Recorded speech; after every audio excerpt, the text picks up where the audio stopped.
মই কৈছোঁ বোলে ভাই বাবৰি মছজিদৰ যেটো এই 24 তাৰিখ বা 22 তাৰিখ এই কেইটা দিন আমাৰ মুছলমান মানুহবিলাকে ট্ৰেইনে ট্ৰেভেল কৰিব নালাগে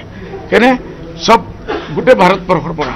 ট্ৰেইন বাছ সব ভৰি ভৰি মানুহ গৈ আছে আমি 4টা দিন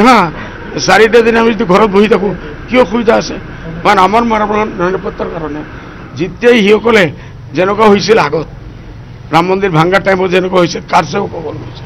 য'ত যেনেকুৱা মানুহ পাইছে মাৰিছে ধৰিছে গণ্ডগোল হৈছে এইটো নহবৰ কাৰণে দেশত শান্তি থকাৰ কাৰণে মই এইটো আমাৰ মানুহবিলাকক এডভাইচ দিছোঁ না এটা ট্ৰেইনৰ ডাব্বাত যদি 250 জন নজোৱান ইউথ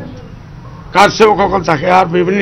এই যে এইটোৰ কাৰণে গৈ আছে মাজত এজন দুজন মুছলমান যদি ফাঁচি যায় মহিলা ফাঁচি যায় যিকোনো এটা ঘটনা হৈ যাব পাৰে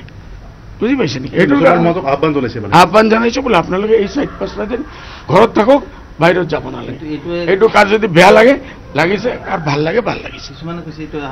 কৈ থাকক ইসকলে সাম্প্ৰদায়িক কৰিব